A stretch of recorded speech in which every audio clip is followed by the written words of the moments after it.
Welcome all of you. In this chapter, we are going to learn about the data. It is chapter number 3, Introduction to RDBMS. RDBMS, that means Relational Database Management System. RDMS, RDBMS stands for Relational Database Management System. Okay.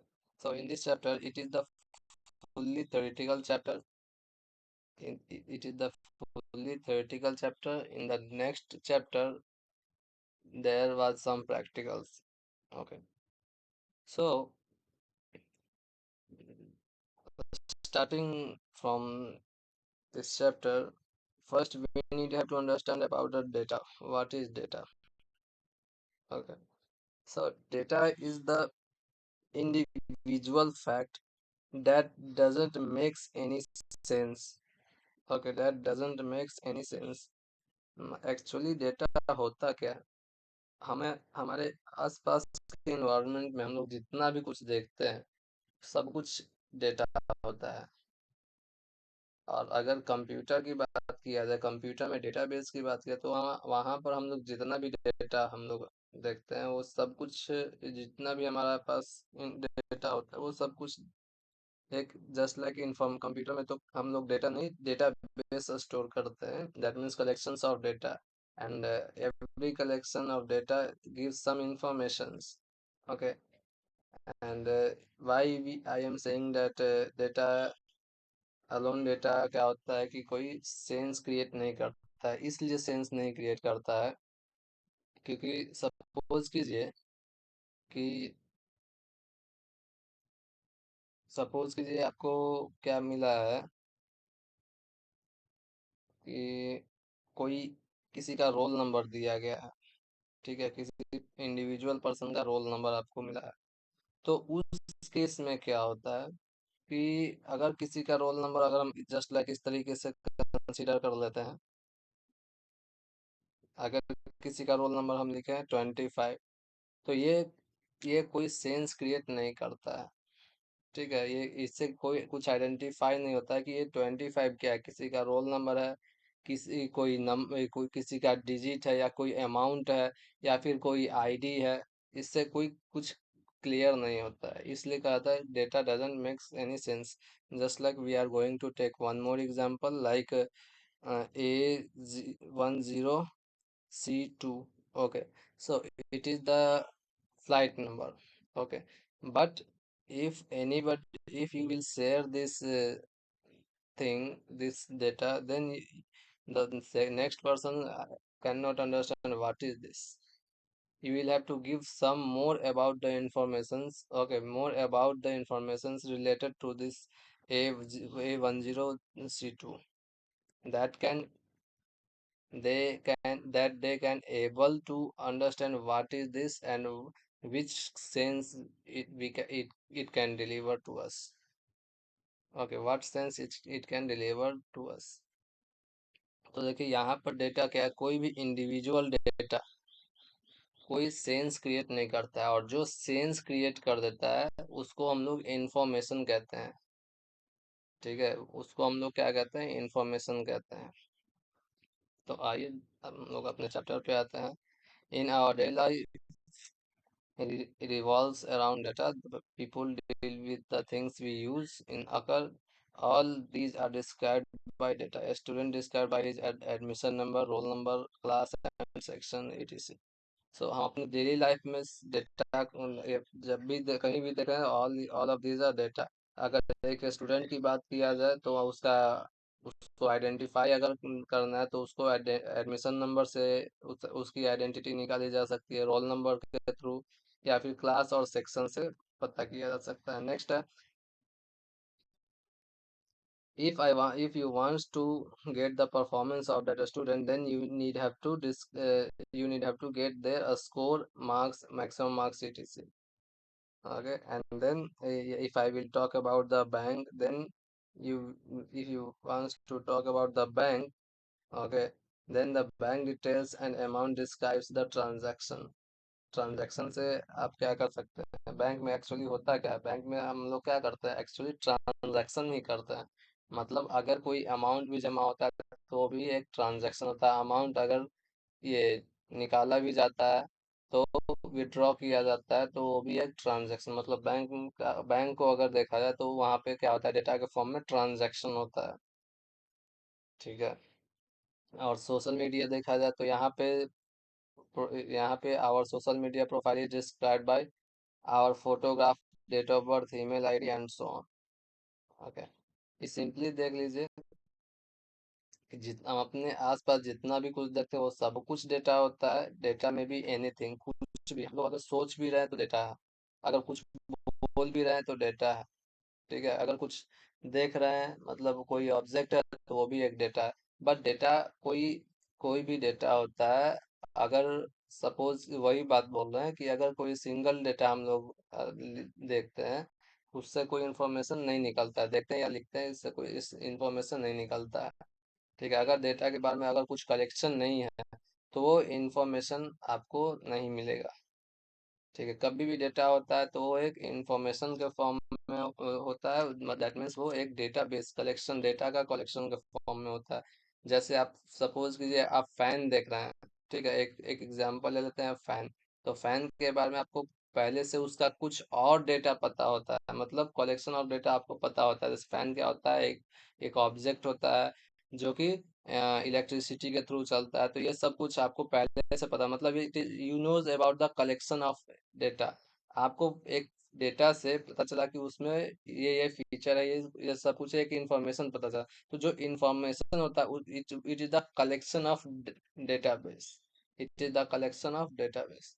और जो database होता है वही आपको information provide करता है। जैसे देखिए आपको स्क्रीन पर दिख रहा होगा फ्लाइट, तो फ्लाइट का number, sector, flight date, departure, arrival and fare. यहाँ पर देख लीजिए, अगर आपको फ्लाइट नंबर मिल जाए तो आप गेस नहीं, सिर्फ only flight number if you gets, then you cannot specify what is this. But if you get flight number, sector, flight date, departure, arrival, and fare, then you can get the entire information. That is, it is the flight number which runs between the Mumbai to Delhi, and flight date is 12 January 2023, and departure is 7:45 p.m. and arrival is 9:30 p.m. and this is the fare. Okay, so ये data versus information, data और information क्या होता है? Any individual fact और value that alone does not make sense is called data. वही बात बोल रहे हैं, जो डेटा क्या होता है, कोई भी इंडिविजुअल फैक्ट होता है या फिर वैल्यू होता है, वो हमारा क्या होता है, एक डेटा होता है जिससे कोई सेंस क्रिएट नहीं होता है। For example, if you have any flight number then it is of number, no sorry, it is of no use unless you get the whole schedule of the flight। ये अगर आपको सिर्फ वही बात है कि अगर आपको सिर्फ मिल गया, नंबर मिल गया किसी फ्लाइट का, तो उससे कोई इंफॉर्मेशन नहीं निकल सकता जबकि आपके पास कंप्लीट इंफॉर्मेशन, कंप्लीट कुछ उसका रिलेटेड डेटा ना हो तब तक। दैट मीन्स मल्टीपल डेटा के फॉर्म में वो जब तक ना हो तब तक आपको नहीं पता चलेगा उसके बारे में। आइए, when individual pieces of data are put together in a logical relationship, then they reflect some meaning and that is called the information। देखिए, अगर कलेक्शन ऑफ डेटा को हम लोग अरेंज कर देते हैं, ठीक है, विथ ए लॉजिकल सीक्वेंस कहने का मतलब कि अगर सपोज कीजिए कि हम स्टूडेंट दिए हैं, स्टूडेंट का आईडी, स्टूडेंट का रोल, स्टूडेंट का नाम, स्टूडेंट का फादर्स नेम, स्टूडेंट का सब्जेक्ट, मेजर सब्जेक्ट, स्टूडेंट का प्रीवियस ईयर का रिकॉर्ड। तो ये क्या है, ये लॉजिकली अरेंज्ड है। लेकिन क्या कभी हम ऐसे कर सकते हैं क्या, स्टूडेंट सॉरी ये स्टूडेंट का टोटल मार्क्स, उसके बाद हम लोग स्टूडेंट का प्रीवियस ईयर का रिकॉर्ड, उसके बाद हम लोग स्टूडेंट का रोल नंबर, ऐसे अनअरेंज फॉर्म में कभी भी डेटा को नहीं रखा जाता। जब भी रखा जाता है डेटा को लॉजिकल सीक्वेंस में रखा जाता है, जिससे एक लॉजिकल रिलेशनशिप क्रिएट होता है। और उस लॉजिकल सीक्वेंस में लॉजिकल जब रिलेशनशिप जब क्रिएट होता है तो वो उस डेटा का कुछ स्पेशल मीनिंग निकलता है, जिसको हम लोग इंफॉर्मेशन कहते हैं। यहाँ पर आपको टेबल का सॉरी फ्लाइट का एक टेबल दिया हुआ है जिसमें आपको इन फ्लाइट के बारे में इंफॉर्मेशन मिल रहा होगा। आइए नेक्स्ट बढ़ते हैं।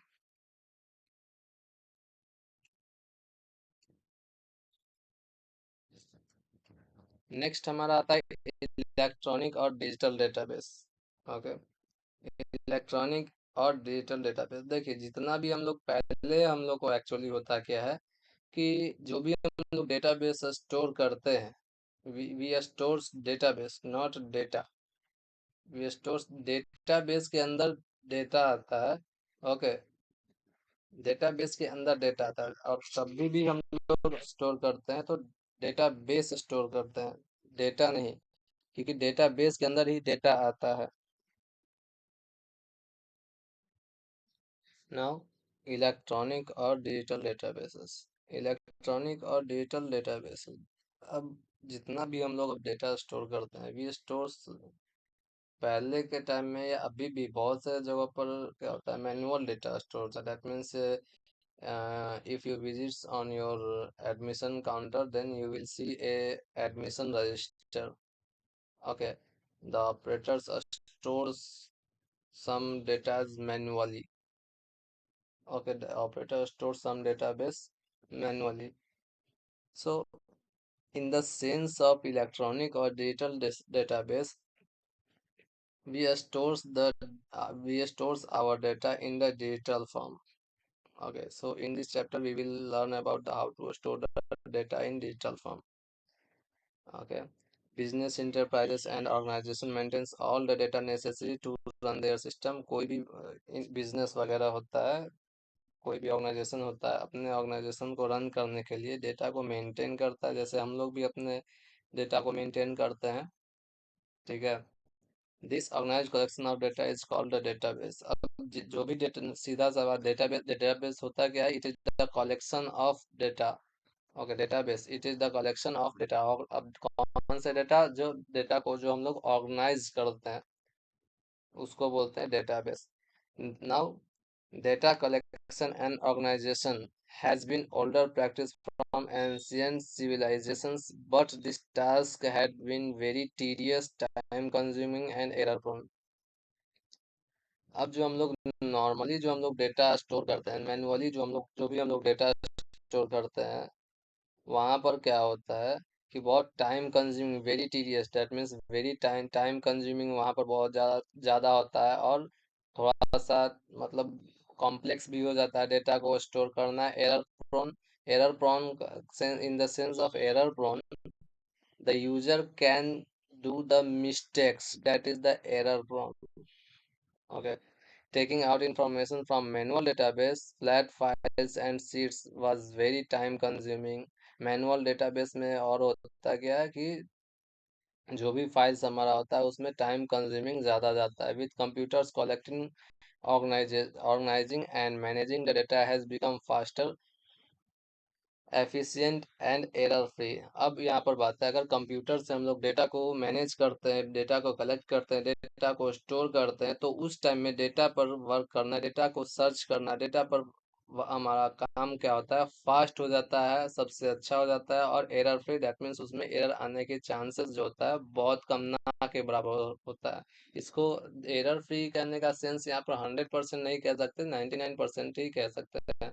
हाँ, यहाँ पे 99% इसलिए क्योंकि कुछ डेटा को, अगर सपोज कीजिए कि आपने नेम के जगह वहां पर स्टोर कर दिया रवि कुमार टू, तो उस केस में वो भी डेटा स्टोर हो जाता है, उस केस में वो भी डेटा स्टोर हो जाता है, तो उसको हम इसलिए इस केस में हम लोग 99% ही बोलते हैं।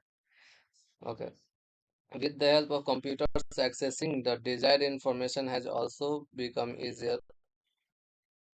अब कंप्यूटर के हेल्प से हम लोग कुछ भी इंफॉर्मेशन को इजीली निकाल सकते हैं, इजीली एक्सेस कर सकते हैं। Okay, today with the just click of a mouse और a tap of the mouse, screen loads all the desired information। This is the possible due to electronic databases। Databases managed by the computers are called electronic databases। अब देखिए, वैसा electronic database actually है क्या, electronic database वैसा database जिसको हम लोग किसी डिवाइस के थ्रू यूज करते हैं, डिवाइस के थ्रू अपना मैनेज करते हैं। डेटा को मैनेज करने के लिए हम लोग किसी डिवाइस का यूज करते हैं, जैसे कि या तो वो कंप्यूटर हो सकता है, या तो आपका कंप्यूटर हो सकता है, या तो आपका पॉस मशीन हो सकता है। ये सारा कुछ क्या है, डेटाबेस ही डेटाबेस को स्टोर करता है। जैसे आप सपोज कीजिए आप कभी रेस्टोरेंट में जाते हैं तो वहाँ पर क्या होता है, हर रेस्टोरेंट में कंप्यूटर सिस्टम नहीं होता। आप देखे होंगे कि कभी कभी कुछ रेस्टोरेंट्स में एक छोटा सा मशीन भी लगा होता है, जिससे क्या होता है, बिलिंग का काम हो जाता है। तो वो भी एक क्या होता है, वो भी डेटा को स्टोर करता है। और जैसे ही वो रेस्टोरेंट क्लोज होने वाला होता है, वहां से उस केस में क्या होता है, जब क्लोजिंग के टाइम में टोटल कलेक्शंस को, कितना प्रोडक्ट सेल हुआ, क्या हुआ, वो सारा डेटा को एक बार में निकाल दिया जाता है। तो इस तरह उसमें भी तो डेटा, तो वो भी वहां पर जो डेटा मैनेजर है, वो उस डेटा को भी हम लोग बोलेंगे ई डेटाबेसेस। ओके, सिंपली समझ, ई डेटाबेसेस है क्या? तो डेटाबेस जब किसी डिवाइस के थ्रू हम लोग मैनेज करते हैं, डिवाइस का मतलब इलेक्ट्रॉनिक डिवाइस, जैसे आपका कंप्यूटर हो गया, आपका स्मार्टफोन हो गया, etc। कंप्यूटर, स्मार्टफोन, आपका कोई और भी इलेक्ट्रॉनिक डिवाइस है, उसके थ्रू, तो उसके थ्रू मतलब उसके अंदर जो हम लोग डेटा को स्टोर करते हैं। मतलब कंप्यूटर की बात बोलते हैं, कंप्यूटर के थ्रू, मतलब कंप्यूटर के अंदर हम लोग डेटा को मैनेज कर, डेटा को स्टोर कर रहे हैं। That is the E database. Okay, next हमारा आता है advantage of database management system. Advantage, it is the very important thing due to the for the exam purpose. Advantages of database management system: first is faster retrieval of information.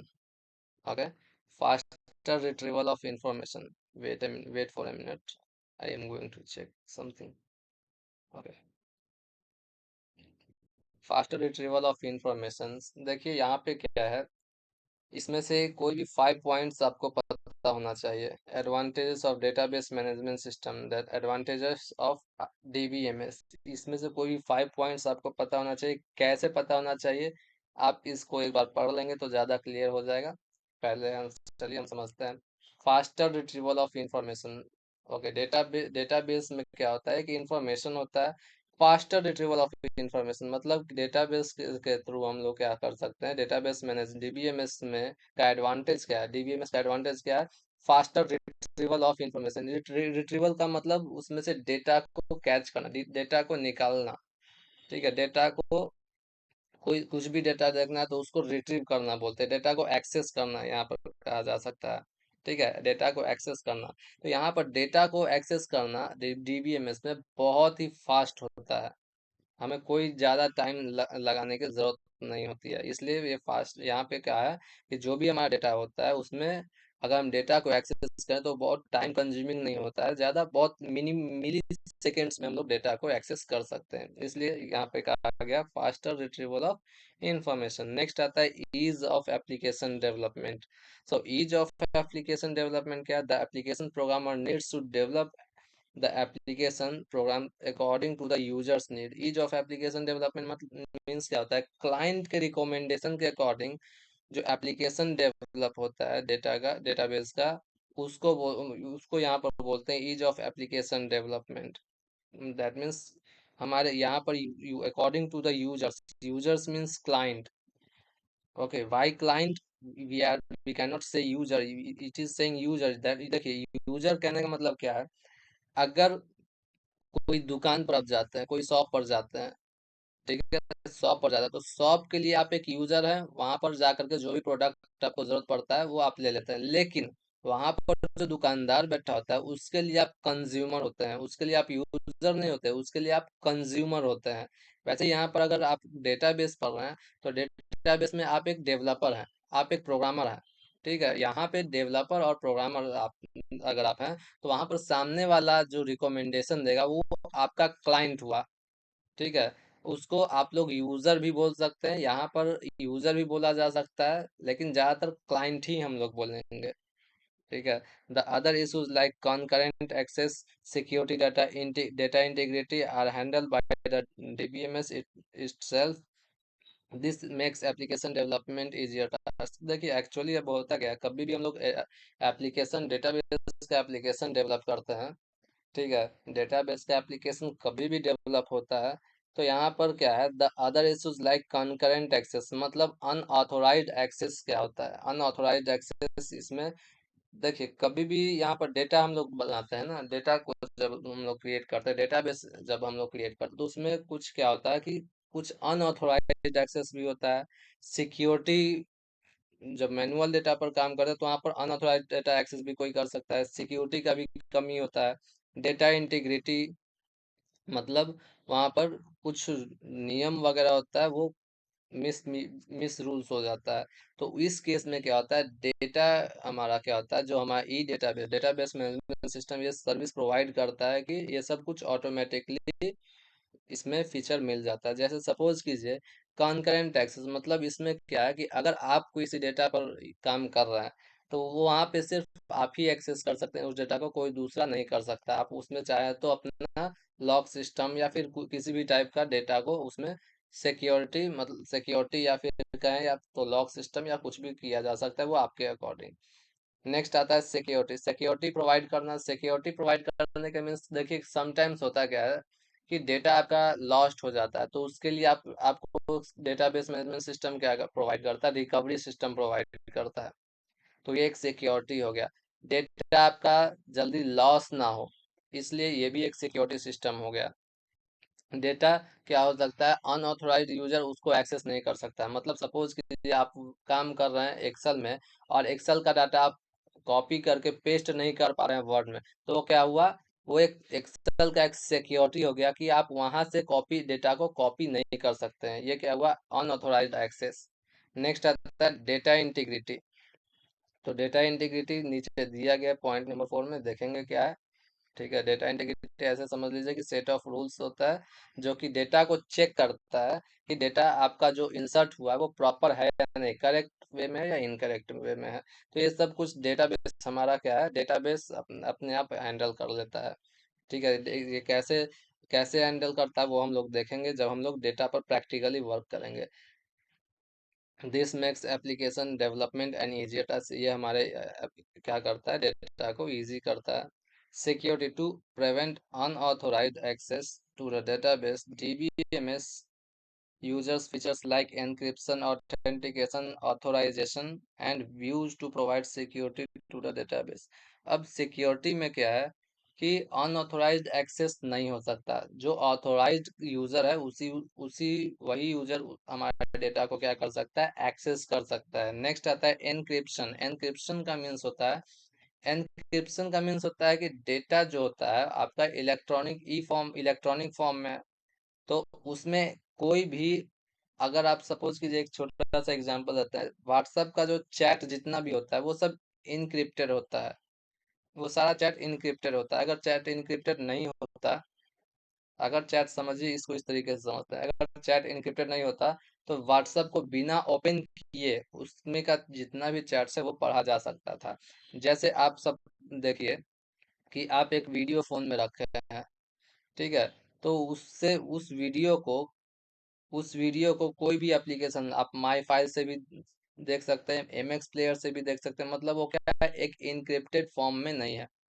Encrypted form में मतलब क्या होता है, encrypted का मतलब कि उसके लिए एक रिक्वायर्ड एप्लीकेशन आता है जो कि वही एप्लीकेशन उस फाइल को रीड कर सकता है, दैट इज द इनक्रिप्शन।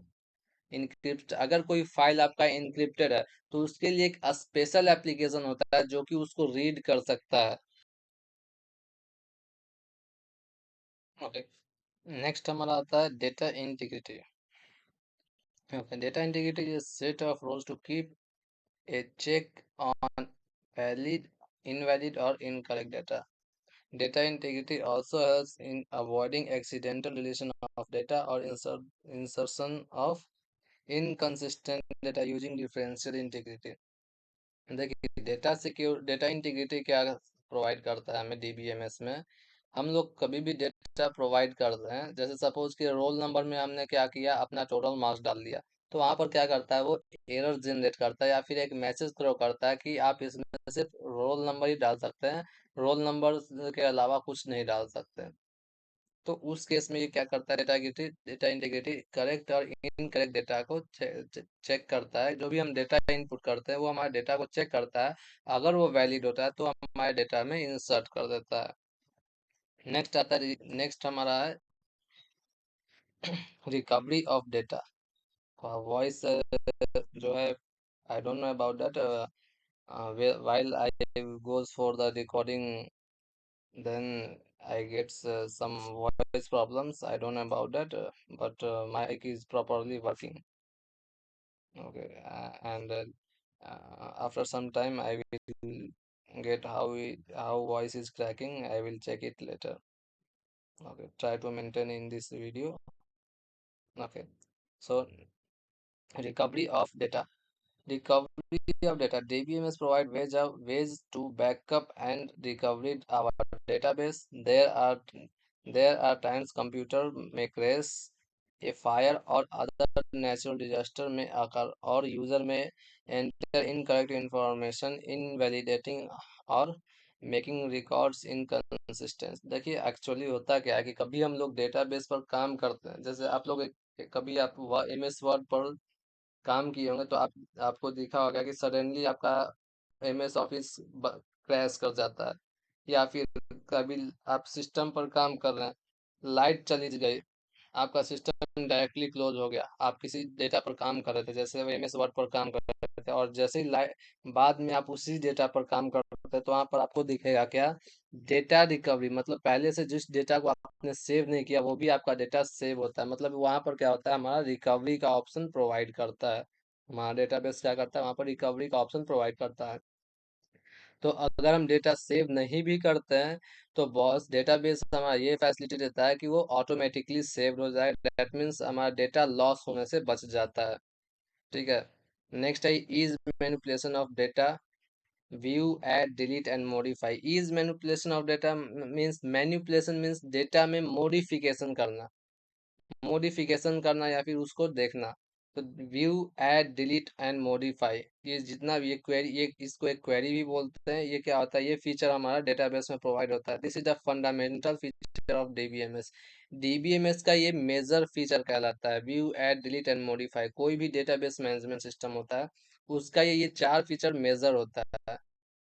ठीक है। इसी के लिए डेटाबेस को डिजाइन किया गया था, डेटाबेस को डेवलप किया गया था। Without the ability to view, manipulate data, there would be no point of using database system. अच्छा आप बताइए कि व्यू का, आपने डेटाबेस क्रिएट कर लिया, लेकिन डेटाबेस का क्रिएट करने का क्या फायदा जब आप उसको व्यू नहीं कर सकते, देख नहीं सकते अपने ही डेटा को। उस केस में डेटा का तो कोई यूज है नहीं। इसलिए यहाँ पर क्या है, व्यू को रखा गया। व्यू डेटा हम लोग बनाते हैं तो डेटा को देखते भी है कि भाई डेटा हमारा क्या है क्या नहीं है, उसको प्रॉपर वे में।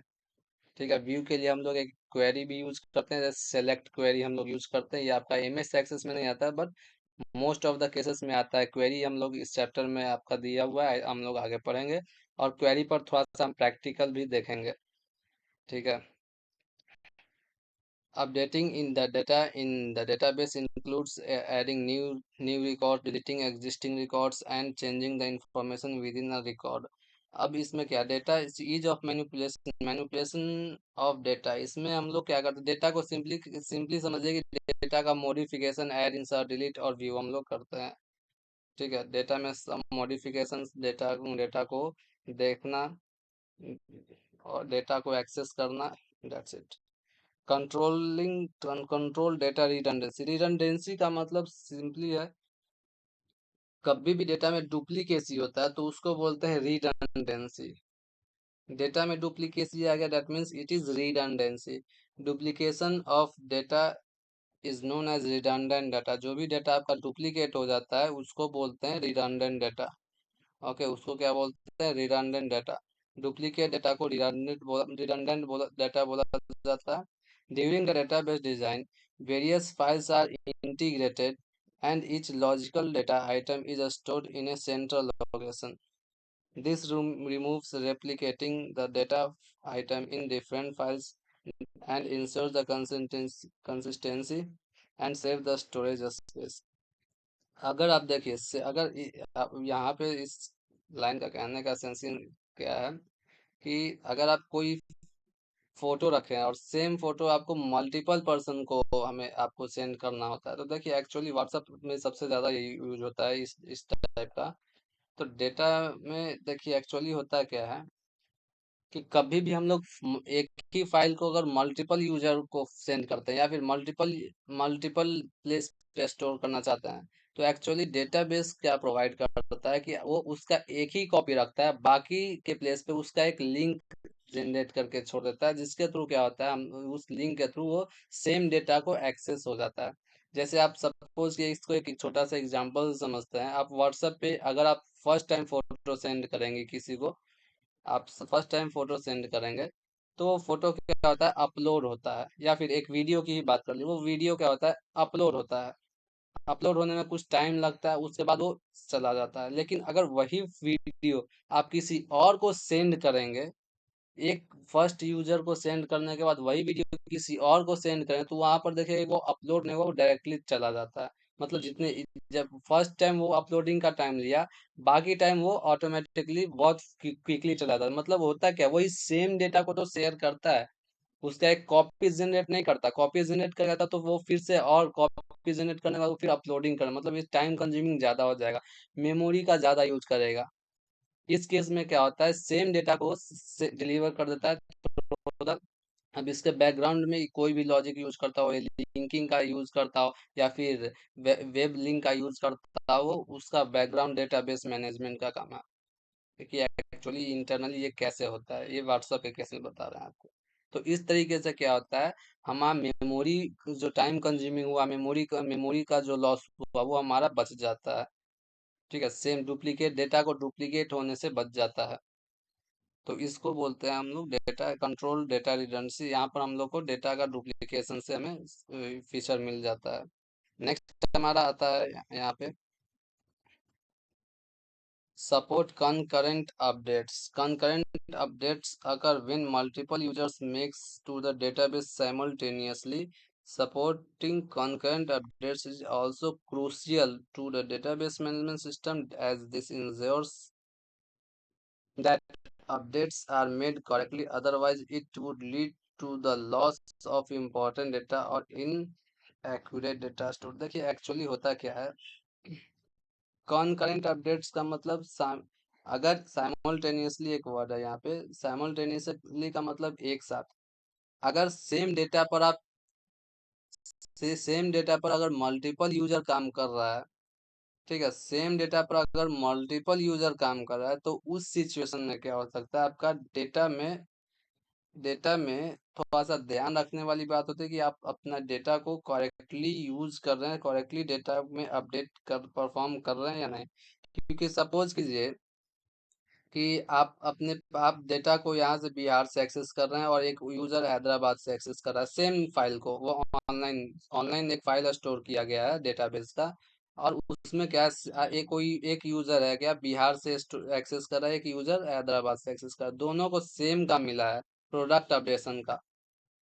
तो उस केस में क्या होगा, दोनों को ध्यान रखना हो कि सामने वाला यूजर अपडेट कर रहा है या नहीं। अगर वो अपडेट कर रहा है तो हमारा हमारा काम क्या है वहां पे, ये सब चीज थोड़ा सा देखना होता है। और एक साथ कभी भी गूगल अभी सर्विस प्रोवाइड करती है, अगर जो लोग ऑफिशियल लोग जानते होंगे, गूगल ये सर्विस प्रोवाइड करती है। अगर आप गूगल में कोई भी डेटा को स्टोर कर देते हैं, सपोज कि एक एक्सेल फाइल स्टोर कर दें, तो उस एक्सेल फाइल पर आप किसी भी लोकेशन से काम कर सकते हैं, और अदर यूजर भी चाहेगा तो उसी फाइल पे, सेम फाइल पर जो फाइल आप ओपन कर रखे हैं, वो दूसरा यूजर भी उस फाइल पे काम कर सकता है। और जो भी काम करे, दोनों को, आपको भी दिखेगा और जो सामने वाला यूजर अपडेट कर रहा है उसको भी दिखेगा। मतलब इसको क्या बोलते हैं, सपोर्ट कॉनकरेंट अपडेट्स। मतलब एट ए टाइम जो हम लोग क्या करते हैं, अपडेशन करते हैं। यहाँ पर क्रूशियल टू डेटाबेस में ये थोड़ा सा टफ होता है, क्योंकि डेटा इसमें क्या हो सकता है, अगर आप ध्यान नहीं रखेंगे तो डेटा इसमें क्या हो सकता है, इम्प्रॉपर वे में भी स्टोर हो सकता है। ठीक है, वही बात है यहाँ पे। Otherwise it would lead to the loss of important data और इनएक्यूरेट डेटा स्टोर। अब सपोज कीजिए कि एक सपोज कीजिए एक यूजर बिहार में है, एक यूजर हैदराबाद में है। हैदराबाद बिहार का एक मैनेजर और एक हैदराबाद का मैनेजर है। हैदराबाद का मैनेजर के पास क्या होता है, टोटल डेटा होता है, A to Z, date wise A to Z data होता है। और पर डे डेटा बेस को क्या करना होता है, ये हमारा गूगल ड्राइव में डेटाबेस है, ये हमारा पर डे दोनों को अपडेट करना है। तो ये इसको पर डे अपडेट करना होता है, ये वीकली अपडेट कर देता है कंप्लीट डेटा को। तो ये क्या करता है, ये तो बिहार वाला क्या है, ये पर डे अपडेट अपडेट कर रहा है, और हैदराबाद वाला क्या है, ये वीकली अपडेट कर रहा है। हैदराबाद वाले के पास कंप्लीट डेटा है। ठीक है। अब सपोज कीजिए कि ये फर्स्ट 2 डेज क्या हुआ, अपडेट नहीं किया, तो हैदराबाद वाला आराम से कंप्लीटली अपडेट कर देगा। लेकिन ये भी अपडेट कर रहा है और ये भी अपडेट कर रहा है, तो उस केस में क्या है कि दोनों अगर सेम डेटा पर काम करेगा तो उस केस में दोनों को ध्यान रखना पड़ेगा कि कौन से, ये बिहार वाला वो किस डेटा पर काम कर रहा है, कौन सा फील्ड को अपडेट कर रहा है, और ये हैदराबाद वाला कौन से फील्ड को अपडेट, क्योंकि अगर दोनों सेम फील्ड को अपडेट करेगा ना तो वहां पर डेटा इनएक्यूरेट हो सकता है। ठीक है। हाँ, चलिए नेक्स्ट हम लोग आते हैं, अगर इसको समझना हो तो आपको एक एग्जांपल के थ्रू कभी हम बता देंगे। ठीक है। नेक्स्ट हमारा था data sharing. DBMS provide the data sharing. The data stored in the database can be shared among the multiple users or application program. Due to sharing the data, it is possible to integrate new applications without having to create any individual data or minimal modification। देखिए DBMS क्या करता है, data sharing provide करता है। Data sharing कहने का sense यहाँ पर ये है कि वन एप्लीकेशन से दूसरे एप्लीकेशन में आपको डेटा को सेंड करना, तो DBMS ये फीचर प्रोवाइड करता है। ठीक है। बहुत सा जितना भी डेटाबेस होता है, वो डेटाबेस एक्चुअली बनाया ही इसीलिए गया है कि वो उसका कहीं भी किसी भी ऑब्जेक्ट के थ्रू एप्लीकेशन में हमारे कंप्यूटर में यूज किया जा सके, इसलिए DBMS को डेवलप किया गया है। वही जो MS एक्सेस हम लोग पढ़ते हैं, ये आपका सॉफ्टवेयर, यही सेम डेटाबेस आपका माइक्रोसॉफ्ट का जितना भी एप्लीकेशन बनता है उसमें यूज होता है। चाहे वो आपका माइक्रोसॉफ्ट का MS वर्ड हो, MS एक्सेल हो, वहां भी MS एक्सेस स्टोर करने के लिए MS एक्सेस में ही स्टोर होता है, डेटाबेस में ही। या आप फिर अगर आप जितना भी बड़े बड़े सॉफ्टवेयर को देखते हैं जो कि स्पेशली विंडोज के लिए बनाया जाता है, उसमें भी डेटाबेस को क्या किया जाता है ना, MS एक्सेस के थ्रू ही स्टोर, जिसको बोलते हैं हम लोग ODBC, अदर डेटाबेस कनेक्टिविटी भी बोल सकते हैं, या फिर other other database manager, ODMS भी बोला जाता है। ठीक है। यहाँ पर जावा की थोड़ा सा बात हम ले आए, जिसमें ODBC को हम लोग को पढ़ना होता है, अदर डेटाबेस। तो अदर डेटाबेस में आपका क्या होता है, या MS एक्सेस एक आपका इसमें आता है। MS एक्सेस क्या है, MS एक्सेस से के थ्रू हम लोग डेटा, कोई भी डेटा को शेयर कर सकते, डेटा को कहीं भी शेयर कर सकते हैं। जैसे एक अम, एक छोटा सा एग्जांपल आपको समझ लीजिए कि किसी भी डेटा को one application to another application share किया जा सकता है थ्रू एन ऑब्जेक्ट और थ्रू एन डेटा लोकेशन और डेटा सोर्स। ओके। आइए, अब हमारा चैप्टर मेन, आपका चैप्टर अब स्टार्ट होता है, रिलेशनल डेटाबेस। अब देखिए रिलेशनल डेटाबेस है क्या। Relational database table. A relational database is a collection of tables, also known as relations. Relations databases are stored in store the data in one or more tables called relations। अब देखिए, जब कोई भी data हम लोग store करते हैं तो वो टेबल के फॉर्म में स्टोर होता है। कोई भी डेटा हम लोग टेबल के फॉर्म में स्टोर करते हैं। ठीक है। जैसे आपको एक एग्जांपल नीचे दिख रहा होगा फ्लाइट का, तो ये टेबल के फॉर्म में हमारा डेटा स्टोर किया गया है। ये हमारा डेटा क्या, टेबल के फॉर्म में हमारा स्टोर किया गया इस डेटा। तो अगर किसी डेटाबेस में मल्टीपल टेबल है, मल्टीपल टेबल के फॉर्म में मल्टीपल डेटा को स्टोर किया गया है। ठीक है। मल्टीपल टेबल दिया गया, सपोज कीजिए एक डेटाबेस में स्टूडेंट टेबल है, एक एम्प्लॉय टेबल है, एक टीचर टेबल है और एक डिपार्टमेंट टेबल है, 4 टेबल है। तो उस डेटा को क्या कहेंगे, रिलेशनल डेटाबेस कहेंगे। ठीक है। रिलेशनल डेटाबेस हम लोग आगे बात करेंगे। एक छोटा सा एग्जांपल, एक छोटा सा क्वेश्चन आप लोगों का था। क्वेश्चन क्या था, व्हाट इज प्राइमरी की एंड व्हाट इज फॉरेन की। फॉरेन की क्या होता है, प्राइमरी की क्या होता है। देखिए प्राइमरी की क्या करता है, डेटा को किसी भी टेबल में डेटा को यूनिक को आइडेंटिफाई करने के लिए हम लोग प्राइमरी की का यूज करते हैं। किसी भी टेबल में डेटा को यूनिक आइडेंटिफाई करने के लिए हम लोग प्राइमरी की यूज करते हैं। जैसे सपोज कीजिए ये फ्लाइट नंबर आपको स्क्रीन पर दिख रहा होगा एक टेबल में, ये फ्लाइट नंबर।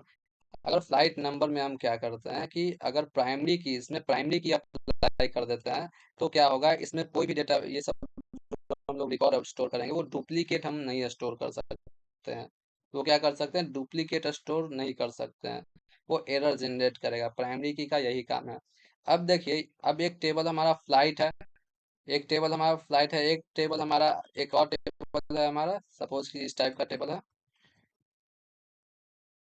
इस टाइप का टेबल है, एक और टेबल है हमारा।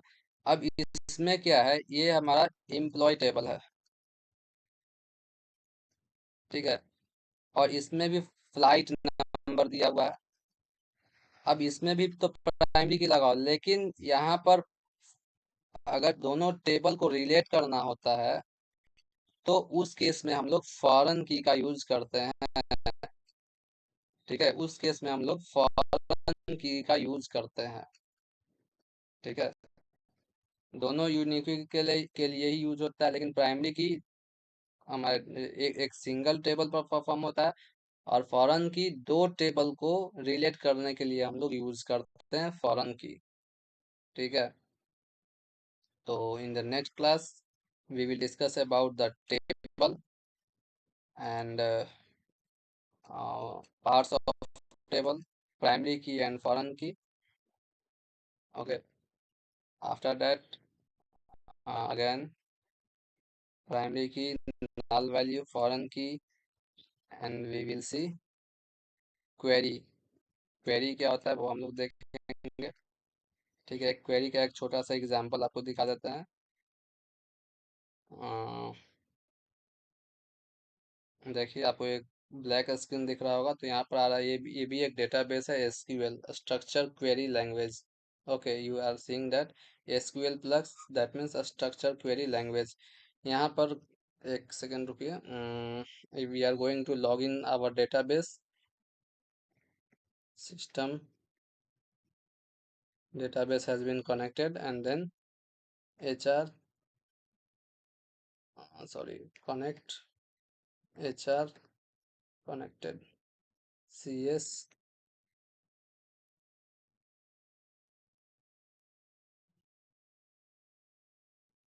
अब यहाँ पर हम क्या करते हैं, हम अपने डेटा को देखते हैं। हमारे पास टेबल है, इसमें एक डेटाबेस का टेबल है, emp select star from emp। तो यहाँ पर आपको कुछ डेटा दिख रहा होगा, यहाँ पर आपको कुछ डेटा दिख रहा होगा, इसको डेटा को पहले हम प्रॉपर वे में कर लेते हैं।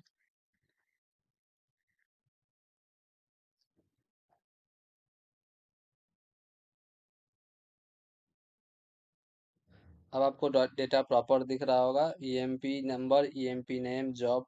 तो ये जो हम लोग एक क्वेरी लिखे हैं, select star from emp, star का सेंस होता है ऑल। तो ये जो होता है ना, ये आप लोग को थोड़ा सा पढ़ना भी है इसी चैप्टर में, तो हम लोग आगे डिस्कस करेंगे। सेलेक्ट स्टार फ्रॉम, इस एंटायर लाइन को एक क्वेरी कहा जाता है, इस एंटायर लाइन को क्या कहा जाता है, क्वेरी। तो अगर हम लिखें सेलेक्ट स्टार फ्रॉम ईएमपी, तो हमारा एम्प्लॉय टेबल में जो भी डेटा है वो हमारा डिस्प्ले कर देगा। अब हम यहाँ इसी से हम लोग ऑपरेशन परफॉर्म करते हैं। सपोज कीजिए कि हम वैसे वैसे एम्प्लॉय को देखना चाहते हैं जिसका सैलरी 1000 से ज़्यादा है, तो यहाँ पर 1000 नहीं, 2000 से ज़्यादा है, ठीक है। तो यहाँ पे सेम परफॉर्म होता है, select star from EMP where salary greater than 2000। तो देखिए, यहाँ पर इतने लोग ही हैं जो जिनका सैलरी क्या है, आप देख सकते हैं सैलरी क्या है, 2000 से ग्रेटर है। तो ये जो आप लाइन देख रहे हैं, select star from EMP where sale greater than, तो ये इसी को बोला जाता है क्वेरी। ओके, ये सेलेक्ट क्वेरी का हम लोग यूज किए हैं, हम लोग आगे डेटाबेस में देखेंगे in the next video. Thank you all of you.